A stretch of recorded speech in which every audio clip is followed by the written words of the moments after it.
வளர்ந்த கலை மறந்து விட்டாள் கேளடா கண்ணா, அவள் வடித்து வைத்த ஓவியத்தை பாரடா கண்ணா. வளர்ந்த கலை மறந்து விட்டாள் கேளடா கண்ணா, அவள் வடித்து வைத்த ஓவியத்தை பாரடா கண்ணா.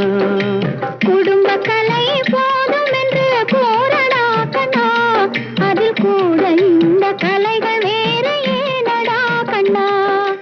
குடும்ப கலை போதும் என்று போரடா கண்ணா, அதில் கூட இந்த கலைகள் வேறு ஏனடா கண்ணா. வளர்ந்த கலை மறந்து விட்டாள் கேளடா கண்ணா, அவள் வடித்து வைத்த ஓவியத்தை பாரடா கண்ணா.